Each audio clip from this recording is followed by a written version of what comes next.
Hello दोस्तों, YouTube channel GK classes bye Mahesh पे आपका स्वागत है। आज जो हम चर्चा कर रहे हैं वह है 6th क्लास में यानी छठी कक्षा में इतिहास का विषय हमारे अतीत, जो एक पाठ्य पुस्तक एनसीईआरटी की लगती है। इससे रिलेटेड पूछे जाने वाले जो भी पर्सन हैं वो क्लास से संबंधित और इसके साथ साथ जो स्टूडेंट बीएड कर रहे हैं उनके भी काम आएगा, और जो बच्चे जॉब के लिए तैयारी कर रहे हैं जैसे राजस्थान में, हरियाणा में, जहां पर एनसीईआरटी बेस से रिलेटेड क्वेश्चन आते हैं उनसे संबंधित ये सारे क्वेश्चन यहाँ पर हम इसके ऊपर डिस्कस करेंगे और आने वाले हर एग्ज़ाम के बारे में हम पर अच्छी तरह से तैयारी करेंगे। जो इससे संबंधित जो क्वेश्चन उठेंगे एनसीईआरटी के बेस पे, आप उन्हीं को एक बुक में नोट कर सकते हो और अपने नोट्स खुद तैयार कर सकते हो। यह जो हमारी क्लास है 6th क्लास का, ये पहला अध्याय है क्या, कब, कहाँ और कैसे। ये इनके ऊपर ये लेसन है। हम इसी को आगे बढ़ाएंगे। ये पर्सन यहाँ पर एक लड़की है रसीदा नाम की, ये क्वेश्चन उठाती है। सबसे पहले हम उसी को एक टॉपिक के रूप में लेते हुए हम आगे इस लेसन को शुरू करते हैं। रसीदा बैठी अखबार पढ़ रही थी। अचानक उसकी निगाहें एक सुर्खी पर पड़ी। 100 साल पहले। वह सोचने लगी, यह कोई कैसे जान सकता है कि कितने वर्ष पहले क्या हुआ था। यानी ये एक छोटे बच्चे की जिज्ञासा के बारे में यहाँ पर भी पता चलता है कि कितनी जिज्ञासा है इस बच्चे में। इसी तरह की जिज्ञासा अगर हर स्टूडेंट में हो तो वह हर एग्ज़ाम को अच्छी तरह से फाइट करके अपने नंबर पर बना सकते हैं और सिलेक्शन भी करवा सकता है। जो बच्चा जॉब के लिए तैयारी कर रहा है उसके लिए ये वीडियो बहुत ही अच्छी रहेगी, फ़ायदे वाली रहेगी। इसके साथ साथ जो बच्चे घर पर बैठकर एसएसटी की तैयारी कर रहे हैं उनको भी ये बच्चे, उनके लिए भी ये वीडियो बहुत ही फ़ायदे वाला रहेगा। जो बच्चे घर पर पढ़ रहे हैं वह वीडियो भी इसको देख सकता है और साथ में इसमें अपना ज्ञान भी बढ़ा सकता है और साथ में अपने क्वेश्चन भी यहाँ पर तैयार कर सकता है जो एग्ज़ाम में पूछे जाते हैं। जो बच्चे राजस्थान में किसी भी वैकेंसी के लिए तैयारी कर रहा है उसके लिए, हरियाणा में जो बच्चे वैकेंसी के लिए तैयारी कर रहे हैं उनके लिए भी यह वीडियो फ़ायदेमंद रहेगा। इससे संबंधित बहुत सारे क्वेश्चन यहाँ पर पूछे जाएंगे। हम उन सभी को एक नोट्स के रूप में तैयार करेंगे और अपना खुद का एक नोट्स तैयार करके एग्ज़ाम की हम तैयारी कर सकते हैं। जैसे रसीदा ने ये पहले क्वेश्चन उठाया था उसी को यहाँ पर पता लगाते हैं कि वो कैसे कैसे इसके ऊपर आगे जानकारी प्राप्त कर रही है। कैसे पता लगाएं? यह जानने के लिए कि कल क्या हुआ था। तुम रेडियो सुन सकते हो, टेलीविज़न देख सकते हो या फिर अखबार पढ़ सकते हो। ये तो जो ज़माने में उस टाइम ये जब लिखी गई थी उस टाइम की बात है, पर आजकल का नया युग है। आप आजकल लोग फेसबुक, यूट्यूब, व्हाट्सएप और भी बहुत सारे माध्यम हैं, टेलीग्राम है, ऐसे बहुत सारे माध्यम हैं जिनके द्वारा हम नई नई चीज़ों के बारे में हम जानते हैं और उनके बारे में सर्च करते हैं। उनके बारे में हमारी जानने की इच्छा हर बच्चे के अंदर होती है। साथ ही यह जानने के लिए भी कि पिछले साल क्या हुआ था। तुम किसी ऐसे व्यक्ति से बात कर सकते हो जिसे उस समय की स्मृति हो, या इससे संबंधित हमें जानकारी के लिए जो हमारे पूर्वज हैं उनसे भी हमारी जानकारी के बारे में प्राप्त कर सकते हैं। जो उनकी किसी के स्मृति में है तो वो हमें उनके बारे में और जानकारी देता है। लेकिन बहुत पहले क्या हुआ यह कैसे जाना जा सकता है, यानी उनसे भी पहले क्या हुआ था ये कैसे जान सकते हैं। इसके बारे में हमें हमारे जो पुरातत्ववेत्ता है या जो जानकारी रखते हैं, इतिहास के जानकार हैं या पुरातात्विक जो आदमी है वो हमें इसके बारे में ज़्यादा जानकारी देता है। अतीत के बारे में हम क्या जान सकते हैं, ये हमारा यहाँ पर पहला क्वेश्चन बन गया। अतीत के बारे में हम क्या जान सकते हैं, इसके बारे में यहाँ पर दर्शाया गया है। अतीत के बारे में बहुत कुछ जाना जा सकता है, जैसे लोग क्या खाते थे, कैसे कपड़े पहनते थे, किस तरह के घरों में रहते थे। हम अखेटकों यानी जो शिकारी है उनके बारे में, पशुपालकों, कृषकों, शासकों, व्यापारियों, पुरोहितों, शिल्पकारों, कलाकारों, संगीतकारों या फिर वैज्ञानिकों के जीवन के बारे में जानकारियाँ हासिल कर सकते हैं। यही नहीं, हम यह भी पता कर सकते हैं कि उस समय बच्चे कौन कौन से खेल खेलते थे, कौन सी कहानियाँ सुनते थे और कौन से नाटक देखा करते थे या फिर कौन कौन से गीत गाते थे। ये भी हम अपने इन पुरातत्वविदों से प्राप्त जानकारी से हम आगे की जानकारी और ले सकते हैं। लोग कहाँ रहते थे, यहाँ पर एक मानचित्र भी नीचे दिखाया जाएगा, उस मानचित्र में भी ये दिखाया। अब नर्मदा नदी के किनारे यानी लोग कहाँ रहते थे, इसके ऊपर मानचित्र में नर्मदा नदी का पता लगाएं। नीचे मानचित्र आएगा, उसमें हम देखेंगे कई लाख वर्ष पहले यानी नर्मदा नदी पर लाखों साल पहले भी लोग रहते थे, जैसा इस किताब में बताया गया है। कई लाख वर्ष पहले से लोग इस नदी के तट पर रहते थे और यहाँ रहने वाले प्रारंभिक लोगों में से कुछ लोग कुछ कुशल संग्राहक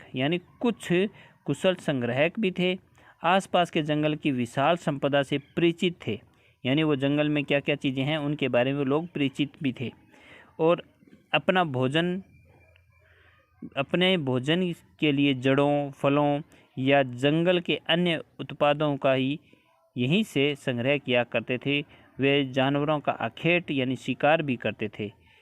ये चीज़ें भी वो बताते हैं कि उस टाइम के लोग जंगलों का में शिकार भी करते थे और जंगलों से उत्पन्न होने वाला उत्पाद है, चाहे वो फल है, सब्जी है या कुछ और जंगल से के उत्पाद जो जड़ें हैं जो स्वास्थ्य के लिए लाभदायक थे, उनके बारे में वो जानकारी रखते थे। अब तुम उत्तर पश्चिम के सुलेमान और किरधर पहाड़ियों का पता लगाओ। ये जो पाकिस्तान की साइड में ईरान इराक की जो साइड सीमा लगती है, उधर ये दो क्षेत्र आते हैं।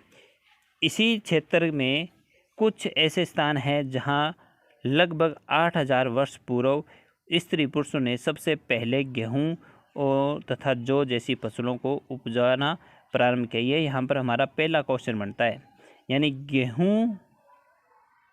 गेहूँ और जौ की जो फसल है वो कितने साल पहले बोई जाने लगी?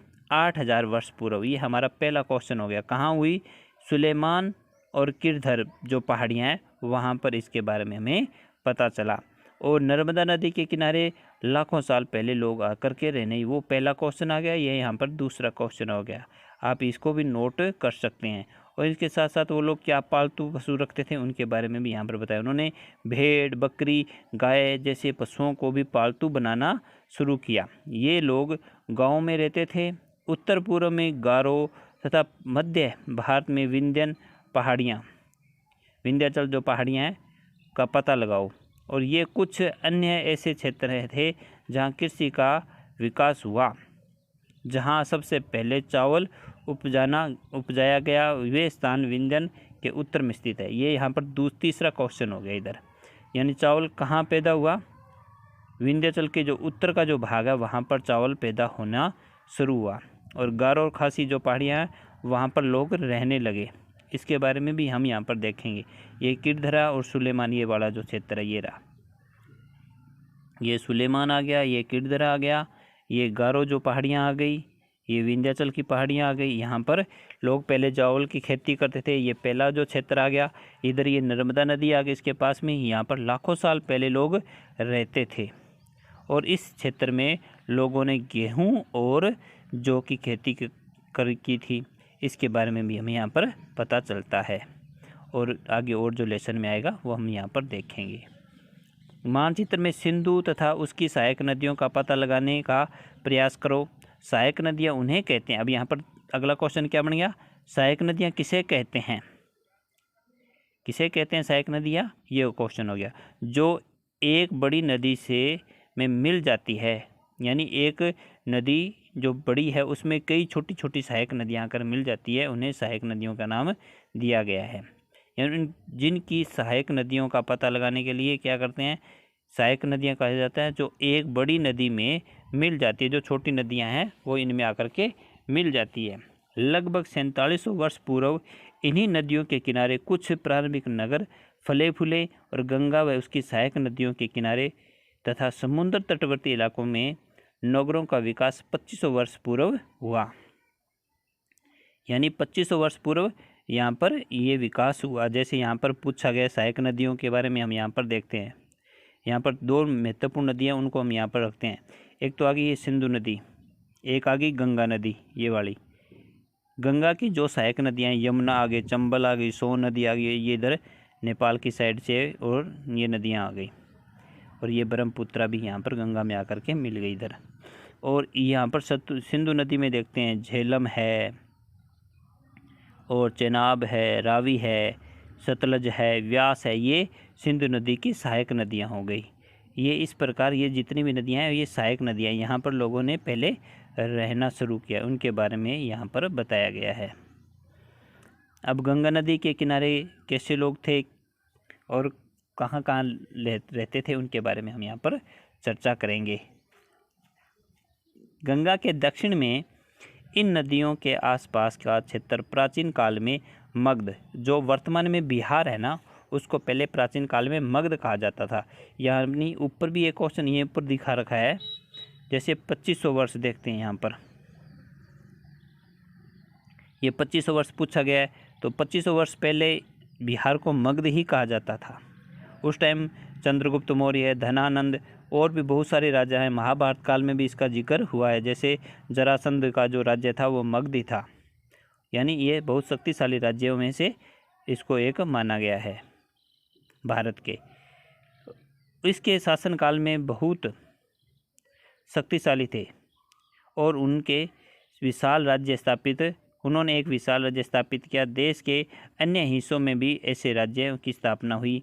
लोगों ने सदैव उपमहाद्वीप के एक हिस्से से दूसरे हिस्से तक यात्रा की। कभी कभी हिमालय जैसे ऊंचे पर्वत, पहाड़ियों, रेगिस्तान, नदियों तथा समुद्र के कारण यात्रा जोखिम भरी होती थी।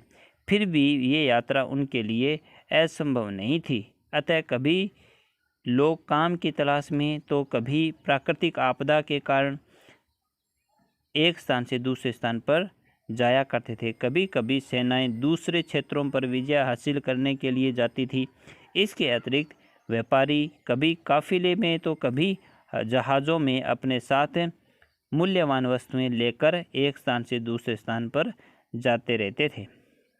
धार्मिक लोगों को शिक्षा और सलाह देते हुए एक गांव से दूसरे गांव तथा एक कस्बे से दूसरे कस्बे जाया करते थे। कुछ लोग नए और रोचक स्थानों को खोजने के चाह में उत्सुकतावश भी यात्रा किया करते थे। इन सभी यात्रियों से लोगों को एक दूसरे के विचारों को जानने का अवसर मिला। इसमें जैसे सिकंदर के साथ सेल्यूकस आया था, और जिसने इंडिका मैगजीन जो पुस्तक लिखी थी वो लेखक भी यहाँ पर आया, इब्न बतूता भी आया। यानी ये राजाओं के साथ आए, और कुछ भी कई धार्मिक लोग भी यहाँ पर आए, जिसमें से चीन के जो एक इतिहासकार हुए हैं जिन फेन शुई, और भी बहुत सारे जो राइटर हैं वो यहाँ पर भारत में आए थे। CU की उनकी एक पुस्तक भी है, और 2-3 राइटर भी और चाइना से भारत के अंदर आए थे, जिन्होंने भारतीय धर्म में जो बौद्ध धर्म की शिक्षा के साथ साथ उन्होंने और भी कई चीज़ों के बारे में यहाँ से जानकारी प्राप्त की और अपने साथ भी लेकर गए, और भारतीय परंपराओं को भी उन्होंने जाना, और भारतीय लोगों ने उनकी परंपराओं के बारे में भी जाना। आज लोग यात्रा करते हैं। एक बार फिर से मानचित्र को देखें। पहाड़ियाँ, पर्वत, समुद्र इस उपमहाद्वीप की प्राकृतिक सीमा का निर्माण करते हैं। हालांकि लोगों के लिए इन सीमाओं को पार करना आसान नहीं था। जिन्होंने ऐसा चाहा वे ऐसा कर सके। वे पर्वतों की ऊंचाइयों को छू सके तथा गहरे समुद्रों को पार कर सके। उपमहाद्वीप के बाहर से कुछ लोग यहाँ आए और यहीं बस गए। लोगों के इस आवागमन ने हमारी सांस्कृतिक परंपराओं को समृद्ध किया, यानी हमारी जो परंपरा है उसको आगे बढ़ाया। कई सौ वर्षों से पत्थर को तराशने, संगीत रचने, यहाँ तक कि भोजन बनाने के नए तरीकों के बारे में एक दूसरे के विचारों को अपनाते रहे हैं।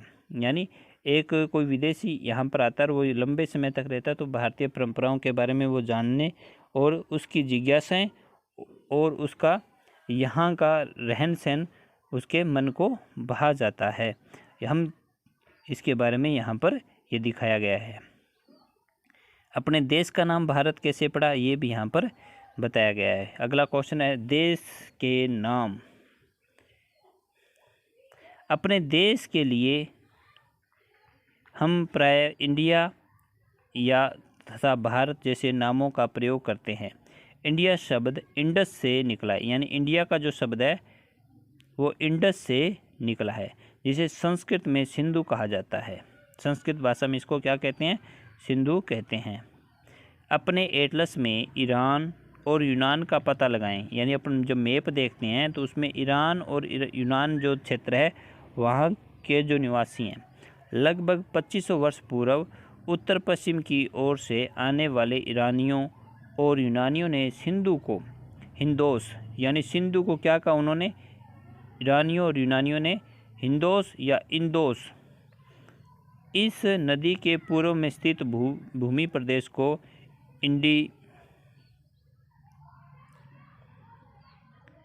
इंडिया कहा। भारत नाम का प्रयोग उत्तर पश्चिम में रहने वाले लोगों के एक समूह के लिए किया जाता था और उस समूह का उल्लेख संस्कृत की प्रारंभिक यानी जो कृति है ऋग्वेद में भी मिलता है। बाद में इसका प्रयोग देश में होने लगा। यानी 3500 वर्ष पूर्व जो ऋग्वेद नामक एक ग्रंथ है उसमें भारत शब्द का प्रयोग किया गया है। इससे पहले ऊपर भी एक चीज़ यहाँ पर दर्शाई गई है, जैसे ये यहाँ पर दिखाया गया कि दक्षिण जो एशिया है, आधुनिक भारत, पाकिस्तान, बांग्लादेश, नेपाल, भूटान, श्रीलंका और अफ़गानिस्तान, ईरान, चीन तथा म्यांमार पड़ोसी देशों को दर्शाता है। दक्षिण एशिया एक महाद्वीप से छोटा है, लेकिन विशालता तथा बाकी एशिया से समुद्रों, पहाड़ियों तथा पर्वत से बटे होने के कारण इसे प्राय उपमहाद्वीप भी कहा जाता है। यानी एशिया महाद्वीप में भारत के जो नज़दीक के जितने भी देश है इसको उपमहाद्वीप का नाम दिया गया है। अब यहाँ पर आता है प्रश्न, ताड़पत्रों से बनी पांडुलिपियों का एक पृष्ठ, ये नीचे यहाँ पर चित्र दिखा रखा है, इसके बारे में यहाँ पर छोटी सी हिंट दी हुई है। ताड़पत्र क्या होते हैं उनके बारे में यहाँ पर बताया गया है। यह पांडुलिपि लगभग 1000 वर्ष पहले लिखी गई थी। किताब बनाने के लिए ताड़ के पत्तों को काटकर उनके अलग अलग हिस्सों को एक साथ बांध दिया जाता था। भुज पेड़, यानी कौन सा पेड़ होता था वो, भुज का जो पेड़ था उस पेड़ से ये तैयार किया जाता था, उसी को ऊपर पांडुलिपि लिखी जाती थी। अतीत के बारे में हम कैसे जानें? अतीत की जानकारी हम कई तरह से प्राप्त कर सकते हैं। इसमें से एक तरीका है अतीत में लिखी गई पुस्तकों को ढूंढना और पढ़ना। ये पुस्तकें हाथ से लिखी होने के कारण पांडुलिपियाँ कहलाती थी। जो चीज़ें हाथ से लिखी होती है, यहाँ पर एक क्वेश्चन बन गया, हाथ से जो लिखी जाती थी उनको क्या कहा जाता था, पांडुलिपियाँ। अंग्रेजी में पांडुलिपि के लिए प्रयुक्त होने वाला शब्द है मैन्यूस्क्रिप्ट। मैन्यूस्क्रिप्ट शब्द जो लैटिन शब्द के मेन्यू का अर्थ हाथ है से निकला है और ये पांडुलिपियाँ प्राय ताड़पत्रों अथवा हिमालय क्षेत्र में उगने वाले भुज नामक पेड़ की छाल से विशेष तरीके से तैयार भोजपत्र पर लिखी मिलती है।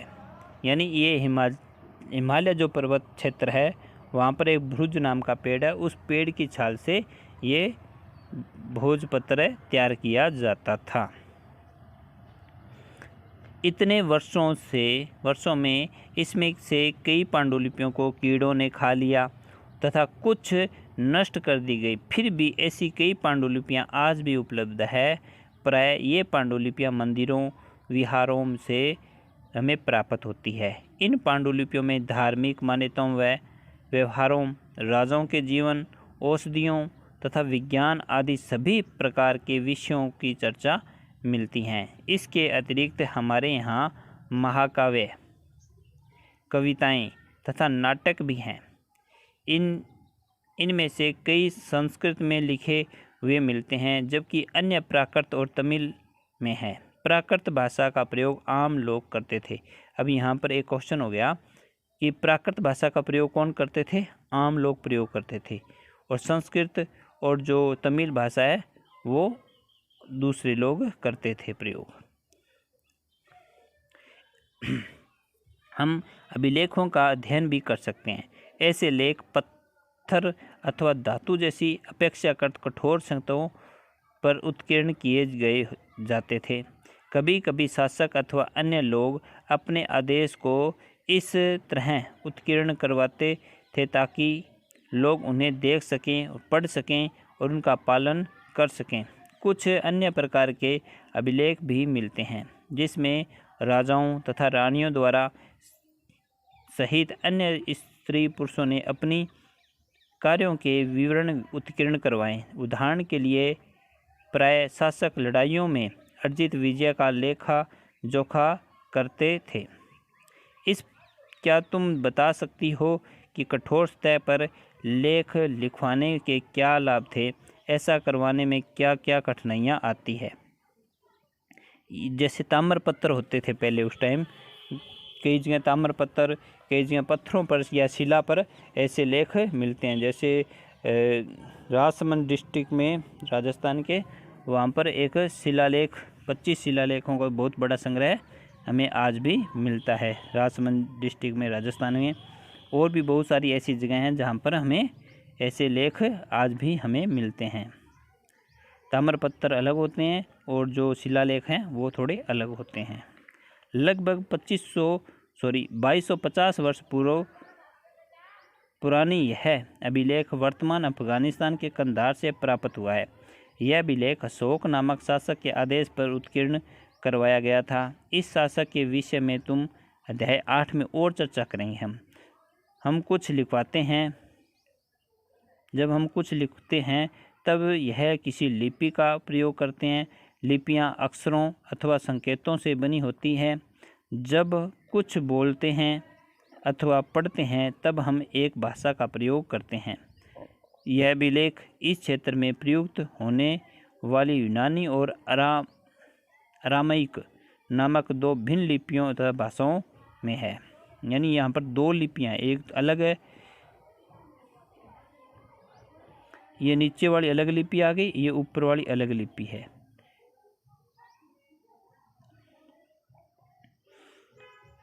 ये हमने क्वेश्चन पढ़ा था।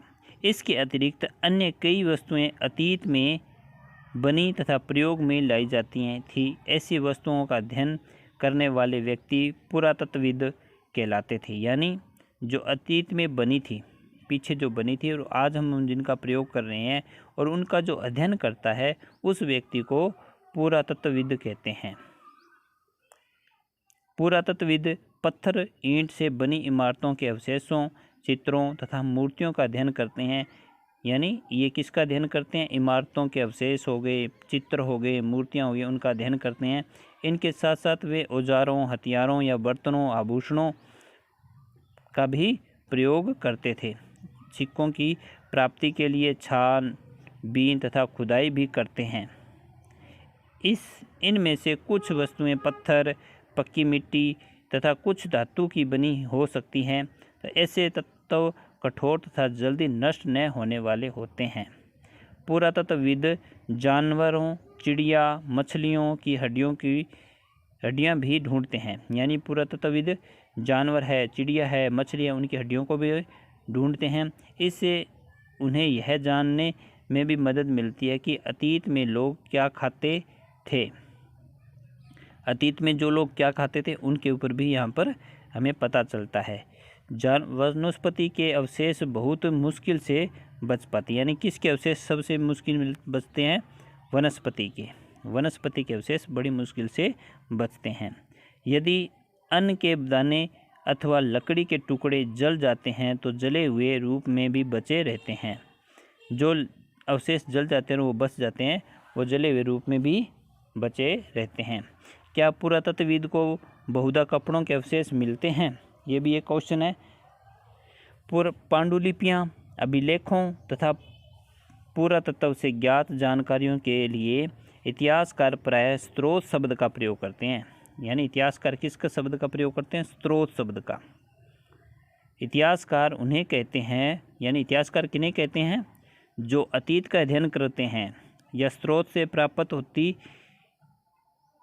जो स्रोत के प्राप्त होते ही अतीत के बारे में पढ़ना बहुत रोचक हो जाता है, क्योंकि इन स्रोतों की सहायता से हम धीरे धीरे अतीत का पुनर्निर्माण करते जाते हैं। अतः इतिहासकार तथा पुरातत्वविद उन जासूसों की तरह हैं जो इन सभी स्रोतों का प्रयोग सुराग के रूप में कर अतीत को जानने का प्रयास करते हैं। यानी ये एक तरह CID का काम करते हैं, जासूसी का काम करते हैं पुरातत्वविद, जो इतिहासकारों और पुरातात्विक की तरह ही ये काम करते हैं। अतीत एक या अनेक। क्या तुमने इस पुस्तक के शीर्षक हमारे अतीत पर ध्यान दिया? यानी इस बुक का जो शीर्षक है वह हमारे अतीत, इस पर ध्यान दिया है। यहाँ अतीत शब्द का प्रयोग बहुवचन के रूप में किया गया है। ऐसा इस तथ्य की ओर ध्यान दिलाने के लिए किया गया है कि अलग अलग समूह के लोगों के लिए इस अतीत के प्रयोग अलग अलग मायने थे। उदाहरण के लिए पशुपालकों, कृषकों, यानी पशुपालक कृषकों का जीवन राजाओं और रानी के जीवन से तथा व्यापारियों का जीवन शिल्पकारों के जीवन से बहुत भिन्न था। जैसा कि हम आज भी देखते हैं कि उस समय भी देश के अलग अलग हिस्सों में लोग अलग अलग व्यवहारों और रीति रिवाजों का पालन करते थे। उदाहरण के लिए आज अंडमान के अधिकांश लोग अपना भोजन मछली पकड़कर बनाते हैं, शिकार करके करते हैं, फल फूल के संग्रह के द्वारा प्राप्त करते हैं।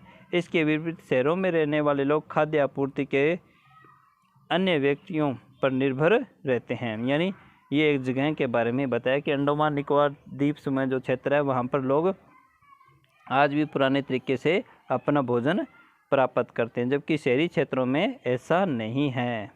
इसके अतिरिक्त अन्य तरह का भेद उस समय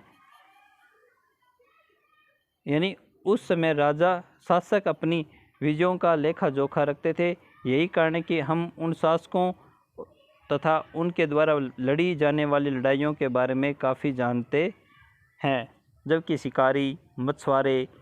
शिकारी हो गया, मछुआरे हो गए, संग्राहक हो गया, या कृषक हो गया, या पशुपालक हो गया, जैसे आम आदमी प्राय अपने कार्यों का लेखा जोखा नहीं रखते थे। पुरातत्व की सहायता से हम उनके जीवन को जानने में मदद मिलती है। हालांकि अभी भी अनेक बार बहुत कुछ जानना शेष है, आज भी बहुत कुछ जानना भी शेष है। तिथि, ये होती है तिथियाँ जो हम कैलेंडर का प्रयोग करते हैं, उनके बारे में ये एक टॉपिक है। तिथियाँ कैसे निर्धारित होती है, कैसे प्रयोग होती है, उसके बारे में, जैसे विक्रमी संवत आ गया, नानकशाही आ गया, या हिजरी वर्ष हो गया, उनके बारे में भी हम यहाँ पर थोड़े बहुत जानकारी लेते हैं। अगर कोई हमसे तिथि के विषय में पूछे तो तुम शायद यह उस समय की तारीख, यानी उस दिन की तारीख, माह, वर्ष की, या 2000 या इसी तरह का कोई वर्ष बताओगी। वर्ष की यह गणना ईसाई धर्म प्रवर्तक ईसा मसीह के, यानी ईसाई धर्म के जो प्रवर्तक थे ईसा मसीह जी के जन्म की तिथि से की जाती है। अतः 2000 वर्ष कहने का तात्पर्य हुआ कि ईसा मसीह के जन्म के बाद है, यानी ये सब कुछ ईसा मसीह के जन्म के बाद की बात है। ये 2021 है, ये 2022 है, ये 2019 है, 2020 है, ईसा मसीह के जन्म के बाद है। अगर इससे पहले की आती है बात तो उसके बारे में जन्म पूर्व हो जाएगा। ईसा मसीह के जन्म के पूर्व की सभी तिथियां ईपू यानी ईसा पूर्व, यानी ईसा से पहले के रूप में जानी जाती है। इस पुस्तक में हम 2000 को अपना प्रारंभिक बिंदु मानते हुए वर्तमान से पूर्व की तिथियों का उल्लेख करेंगे, यानी वर्तमान की स्थिति के हिसाब से इनका अध्ययन करेंगे। ये यहाँ पर एक ग्राफ के बारे में भी यहाँ पर दिखा रखा है कि तिथियों के बारे में कैसे कैसे प्रयोग किया गया है। अंग्रेजी में BC, हिंदी में ईपू यानी ईसा पूर्व का तात्पर्य बिफोर क्राइस्ट यानी ईसा पूर्व होता है। इनको आप नोट करें, ये साथ में नोट कर लें, क्योंकि ये कई बार पेपर में भी पूछा जाता है। कभी कभी तुम तिथियों से पहले AD, हिंदी में ई लिखा पाती हो, यानी हिंदी में ई लिखा होता है, इंग्लिश में AD लिखा होता है। एन्नो डोमिनी, इसका अर्थ होता है एन्नो डोमिनी नामक 2 लैटिन शब्दों से बना होता है। इसका तात्पर्य हुआ कि ईसा मसीह के जन्म के वर्ष से है। कभी कभी AD की जगह AC, AD की जगह CE या BC की जगह BCE लिखा होता है, प्रयोग होता है। CE अक्षर का प्रयोग कॉमन एरा, CE का प्रयोग होता है कॉमन एरा के लिए, BC का होता है बिफोर कॉमन एरा के लिए। और हम इन शब्दों का प्रयोग इसलिए करते हैं क्योंकि विश्व के अधिकांश देशों में लगभग इस कैलेंडर का प्रयोग होता है, जो ईसा मसीह के जन्म से बाद में जो कैलेंडर लगभग सारी अपने विश्व में इसी कैलेंडर को लेकर के तारीखें निर्धारित होती है। भारत में तिथियों के रूप में इसका प्रयोग लगभग 200 वर्ष पूर्व प्रारंभ हुआ। भारत में इसका प्रयोग 200 वर्ष पूर्व में इसका प्रारंभ हुआ। कभी कभी अंग्रेजी के BP के अक्षरों का भी प्रयोग होता है, जिसका अर्थ होता है, तात्पर्य होता है बिफोर प्रेजेंट यानी वर्तमान से पहले। बाकी इसके बारे में यहाँ पर एक अभिलेख भी बताया कि कैसे पांडुलिपियों को पढ़ा जाता है, कैसे उनका प्रयोग किया गया था। जैसे यहाँ पर ये दिखा रखा है, जैसा कि हमने पहले पढ़ा, अभिलेख कठोर सतहों पर उत्कीर्ण कर जाते थे। इनमें से कई अभिलेख कई सौ वर्षों पूर्व लिखे गए थे। सभी अभिलेख लिपियाँ भाषाओं का प्रयोग होता है। समय के साथ साथ अभिलेखों में प्रयुक्त भाषाओं और लिपियों में बहुत बदलाव आ चुका है। विद्वान यह कैसे जान जा पाते हैं कि क्या लिखा है था और इसका ज्ञात लिपि का अर्थ निकालने की एक प्रक्रिया द्वारा लगाया जाता है। इस प्रकार से ज्ञात लिपि को जानने की एक प्रसिद्ध कहानी उत्तरी अफ्रीका जो देश है उसमें मिस्र नाम का एक देश है। उत्तरी अफ्रीका महाद्वीप का उत्तरी जो क्षेत्र है उसमें मिस्र नाम का एक देश है। वहाँ पर 5000 वर्ष पूर्व यहाँ राजा रानी रहते थे, उनके बारे में ये जानकारी दे रखी है।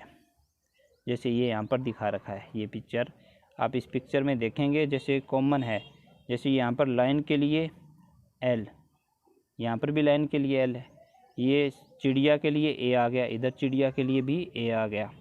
और जो चित्र सेम होते हैं, जैसे ये यहाँ पर ये कॉमन है तो इसका मतलब ये इधर ये कॉमन हो गया, O के लिए ये है तो ये हो गया। यानी ऐसी चीज़ें जो कॉमन है उनको पांडुलिपि के रूप में इनका प्रयोग होता था। ये यहाँ पर बताया गया है। अब यहाँ पर नीचे आते हैं क्वेश्चन। आप इस चैनल को लाइक करें, शेयर करें, चैनल को सबसे ज़्यादा ग्रुप में शेयर करें, जिससे जो बच्चे घर पर बैठकर अब 6th क्लास में हैं उनके भी फ़ायदा हो, जो बच्चे जॉब के लिए तैयारी कर रहे हैं उनके लिए भी ये फ़ायदेमंद साबित हो सके। इसलिए आप इसको ज़्यादा से ज़्यादा ग्रुप में शेयर करें और जितना हो सके व्हाट्सएप या टेलीग्राम या दूसरे जो चैनल हैं उनके माध्यम से आप इनको शेयर करें। और जो बच्चे पढ़ रहे हैं उनके लिए बहुत ही फ़ायदेमंद और हार्मफुल रहेगा। आप इसकी PDF के लिए मेरा टेलीग्राम चैनल है, आप वहां से ज्वाइन करके इस लेसन की PDF प्राप्त कर सकते हैं। निम्नलिखित में ये क्वेश्चन है, ये हमने पीछे भी पढ़ा था। नर्मदा है, ये नर्मदा, मगध, गारो, सिंधु, इसकी सहायक नदियाँ, गंगा आ गया, ये पहला बड़ा राज्य है जैसे मगध आ गया, खेट संग्रह, ये जैसे नदियों के बारे में आ गया। 2500 वर्ष पूर्व के जो नगर थे उनके बारे में आ गया। प्रारंभिक कृषि कहाँ हुई? नर्मदा नदी के किनारे। ये जैसे जैसे यहाँ पर दे रखा है प्रारंभिक कृषि मगध, ये जितने भी नगर हैं उनके बारे में यहाँ पर आंसर दे रखे हैं। इसके साथ साथ यहाँ पर भी ये तिथि के बारे में बताया कि सबसे पहले कृषि जो हुई थी वो 8000 वर्ष पूर्व हुई। सिंधु सभ्यता के प्रथम नगर, ये प्रथम नगर यहाँ पर सिंधु नदी के बारे में आ गया ना, ये रहा प्रथम नगर। गंगा घाटी के नगर मगध, ये यहाँ पर बड़े ये राज्य आ गए। वर्तमान में ये यहाँ पर चीज़ें इनके आंसर तिथियों के हिसाब से भी आप देख सकते हैं। दूसरे यहाँ पर पांडुलिपियों और अभिलेखों, आप इस लेसन को पढ़ें। अगर किसी तरह की कोई प्रॉब्लम हो तो आप इस वीडियो को दोबारा सुनें और इन प्रश्नों के उत्तर वहाँ से निकाल लें। आप इस चैनल को लाइक करें, शेयर करें, चैनल को सब्सक्राइब करना न भूलें। जय हिंद, जय भारत।